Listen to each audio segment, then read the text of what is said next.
प्रदेश के पिछली 69,000 सहायक अध्यापकों की भर्ती में जो आंच आई हुई है, इसकी लपटें आने वाली शिक्षक भर्ती पर भी जरूर पड़ेंगी। अगर ये नियम भर्ती प्रक्रिया में अपनाया गया, जो कि माननीय सिंगल बेंच के द्वारा कहा गया है, तो निश्चित तौर पर इसका प्रभाव भविष्य में भी देखने को मिलेगा। जैसा कि आपको ज्ञात होगा कि माननीय सिंगल बेंच ने अपने कोर्ट ऑर्डर के पॉइंट नंबर 151 में ये स्पष्ट रूप से मेंशन किया है कि ऐसे अभ्यर्थी जो कि सुपर टेट की परीक्षा में कैटेगरी से बिलोंग करते हुए अपीयर हुए और जिनका मार्क्स 90 से 96 के बीच में है, वो अपनी ही कैटेगरी में फाइट कर सकते हैं, वो अनरिजर्व कैटेगरी में फाइट नहीं कर सकते।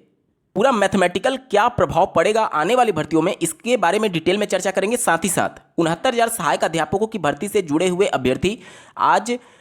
महानिदेशक स्कूली शिक्षा से भी इस मामले को लेकर के मिले हुए हैं कि इस पूरे भर्ती प्रक्रिया में माननीय सिंगल बेंच के द्वारा जो आदेश दिया गया है, बेसिक एजुकेशन डिपार्टमेंट के द्वारा इसको किस प्रकार से ट्रीट किया जा रहा है, इसके बारे में भी विचार विमर्श की गई है आज के दिन में बैठक के माध्यम से, और उसका क्या निष्कर्ष निकला ये भी जानना आपके लिए बेहद जरूरी है, ताकि आप बेसिक एजुकेशन डिपार्टमेंट के रुख को समझ पाएं। इसके अलावा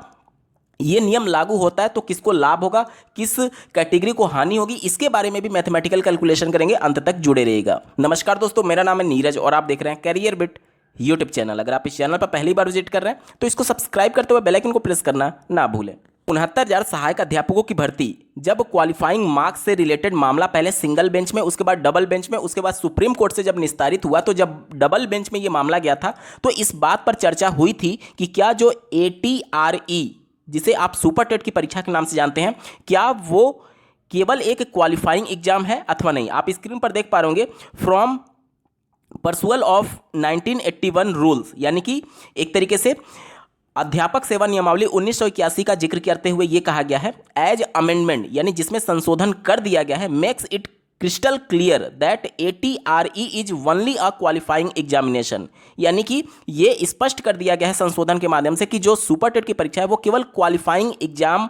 मात्र है and not part of recruitment process. अब इसका मतलब क्या हुआ? साफ तौर पर इसका मतलब यह है कि जिस प्रकार से यूपी टेट की परीक्षा सिर्फ एक क्वालिफाइंग नेचर की है, या फिर सीटेट की परीक्षा सिर्फ एक क्वालिफाइंग नेचर की है और उसको उत्तर प्रदेश में चयन प्रक्रिया का पार्ट नहीं माना जाता है, कहने का मतलब कि आप क्वालिफाई करेंगे तभी भर्ती प्रक्रिया में शामिल होंगे, वो केवल एक क्वालिफाइंग नेचर का है। उसी प्रकार से जो सुपर टेट की परीक्षा होती है, वो डबल बेंच में इस मुद्दे पर चर्चा हुआ कि जब पहले इस मामले को क्वालिफाइंग मार्क्स को चैलेंज किया गया था, तब डबल बेंच में इस मामले पर चर्चा हुआ कि जो सुपर टेट की परीक्षा है वो क्वालिफाइंग नेचर की है, कहने का मतलब कि केवल सुपर टेट के बेस पर तो मेरिट बन नहीं रहा है, उसमें जब बंदा क्वालिफाई करेगा तब आगे के प्रोसेस में वो प्रोसीड होगा, यानी कि सुपर टेट का 60% और एकेडमिक का 40% जोड़ करके मेरिट बनाया जाता है। तो यहाँ पर 151 नंबर में जो अभी हाल ही में 13 मार्च 2023 को माननीय सिंगल बेंच के द्वारा जो आदेश दिया गया है, उसमें 90 से 96 का जो जिक्र किया गया है ATRE के एग्जाम का, यानी सुपर टेट की परीक्षा का, वो डबल बेंच के द्वारा पहले चर्चा इस पर विषय पर हो चुका है कि ये सिर्फ एक क्वालिफाइंग नेचर है और इसके बेस पर केवल शिक्षक भर्ती प्रक्रिया नहीं होती है, कहने का मतलब कि इसमें एकेडमिक भी जोड़ करके फाइनल गुणांक बनता है। तो फिर से उस बात पर सवाल आ जाता है कि क्या सुपर टेट जो कि सिर्फ एक क्वालिफाइंग नेचर है, फाइनल सिलेक्शन इसके बेस पर नहीं हो रहा है, तो उस कंडीशन में एकेडमिक मार्क्स जोड़ करके जो फाइनल गुणांक बनता है उससे तय होगा या फिर केवल इससे तय होगा, ये सब कुछ अभी डिसाइड होना बाकी है। ये इसलिए मैं कह रहा हूं क्योंकि बेसिक एजुकेशन डिपार्टमेंट के अधिकारियों से जब आज 6800 से संबंधित अभ्यर्थी लगातार 3 दिन से धरना प्रदर्शन कर रहे हैं माननीय बेसिक शिक्षा मंत्री जी के आवास पर इको गार्डन में, उसके बाद से उनको मौका मिला बेसिक शिक्षा के अधिकारियों से इस मुद्दे पर चर्चा विमर्श करने के संदर्भ में, जहां पर उनके द्वारा स्पष्ट शब्दों में यह कहा गया कि अभी हम पूरे एक तरीके से अध्ययन कर रहे हैं जो कि माननीय सिंगल बेंच के द्वारा आदेश दिया गया है, और इसमें क्या पॉइंट्स हैं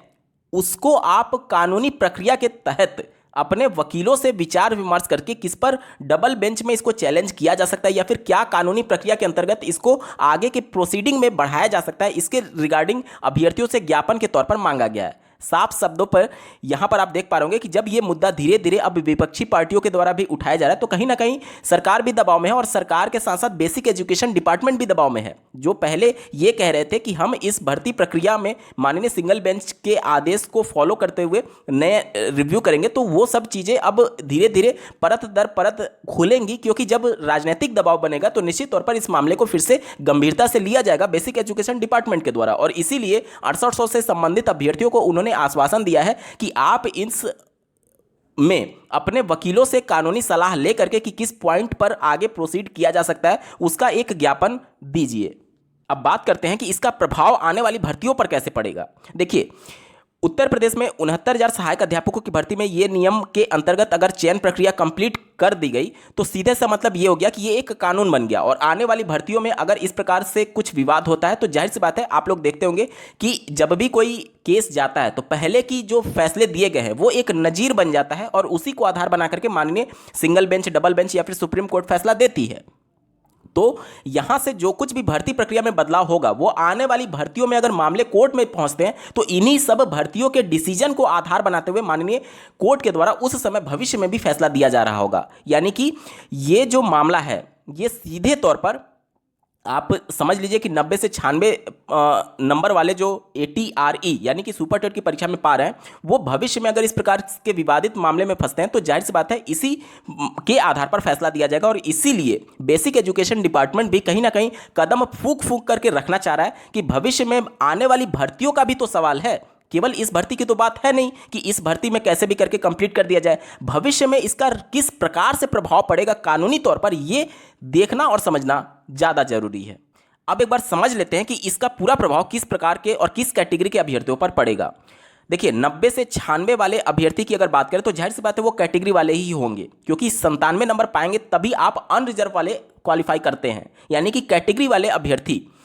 के विषय में ये साफ शब्दों में है। और कैटेगरी वाले जो 90 से 96 जब उनका एकेडमिक जोड़ करके फाइनल गुणांक जब उनका 67.11 यानी अनरिजर्व कैटेगरी के कट ऑफ से ऊपर चला जाता है तो वो ओपन कैटेगरी में चले जाते हैं, जिसको माननीय सिंगल बेंच ने नकारते हुए उनको उनके ही कैटेगरी में रहने के लिए एक तरीके से आदेशित किया है। अब इसका प्रभाव ये पड़ेगा कि चूंकि पहले उनको ओपन कैटेगरी में फाइट कराया गया था, यानी ओबीसी SC ST के 90 से 96 वाले अभ्यर्थियों की सीट ओबीसी SC ST में कोटा में बच गई थी। अब इसका मतलब ये हुआ कि जब उनको ओपन में ना फाइट करा करके ओबीसी SC ST में फाइट कराया जाएगा तो जाहिर सी बात है ओपन की सीटें बढ़ेंगी और कैटेगरी वाले जो सीटें हैं ओबीसी SC ST की उनकी सीटें घटेंगी। क्यों? क्योंकि 90 से 96 जो पहले ओपन में जा रहे थे अब वो कैटेगरी में अपनी कैटेगरी में आ जाएंगे। तो ये पूरा प्रभाव पड़ेगा और ये निश्चित तौर पर आने वाली भर्तियों में भी इसका असर देखने को मिलेगा। अब यहां पर यह मुद्दा नहीं है कि एक तरीके से जो आरक्षण है वो सही है या गलत है। यहां पर मुद्दा यह है कि जब आरक्षण एक संवैधानिक अधिकार के अंतर्गत कैटेगरी वाले अभ्यर्थियों को दिया गया है तो उस संवैधानिक अधिकार के अंतर्गत इसकी व्याख्या कैसे होगी ये ज़्यादा इंपॉर्टेंट है। क्योंकि बहुत सारे अभ्यर्थियों के मन में कंफ्यूजन ये होता है कि 27% ओबीसी को, SC को 21% और ST को 2% का मतलब ये हुआ कि ओबीसी के लिए केवल 27% है। नहीं, देखिए संविधान ये कहता है कि ओबीसी को 27% आरक्षण का मतलब यह हुआ कि कम से कम 27% ओबीसी के अभ्यर्थी रहने चाहिए, 21% कम से कम SC के अभ्यर्थी रहने चाहिए और ST के कम से कम 2% अभ्यर्थी रहने चाहिए। अब ओवरलैपिंग हो करके इनकी संख्या कुछ भी हो सकती है, क्योंकि जो ओपन की सीटें होती हैं ये बहुत ज़्यादा अभ्यर्थियों में मिसकन्फ्यूजन होता है कि वो अनरिजर्व कैटेगरी यानी जनरल कैटेगरी के लिए, लेकिन नहीं, ऐसा नहीं होता है। अगर आप ऐसे देखें कि 50% जो अनरिजर्व यानी ओपन सीटें हैं अगर वो केवल जनरल के लिए होगी तब तो रिजर्वेशन उल्टा हो गया ना, तब तो ओबीसी को केवल 27% और जनरल के लिए 50% हो जा रहा है, तब आरक्षण का नियम ही बदल जाएगा। तो ये जो कन्फ्यूजन होता है कि 50% जनरल की सीटें होती है, जनरल की एक्चुअली में कोई सीट होती ही नहीं है। जनरल नाम का कोई भी कोटा नहीं है बल्कि ओपन कोटा होता है। ओपन में ओबीसी SC ST का भी बंदा जा सकता है और जो जनरल वाला अभ्यर्थी है वो तो खैर जाएगा ही जाएगा ओपन में। ओपन में कोई भी फाइट कर सकता है, जो कि आरक्षण अधिनियम 1994 के धारा 3 के उपधारा 6 में मेंशन किया गया है। तो ये सभी चीज़ें अभी चर्चा का विषय है, जो कि बेसिक एजुकेशन डिपार्टमेंट भी इस पर अध्ययन कर रहा है और भविष्य में ये डबल बेंच में भी देखने को मिल सकता है अगर यहाँ से विवादित मामला निस्तारित नहीं होता है। इस पूरे मुद्दे पर आपका क्या कुछ कहना है कमेंट के माध्यम से जरूर बताइएगा और ऐसे ही महत्वपूर्ण अपडेट के लिए इस चैनल को सब्सक्राइब करना ना भूलें। इस वीडियो को देखने के लिए आपका बहुत बहुत धन्यवाद। भगवान करे आपका दिन शुभ हो।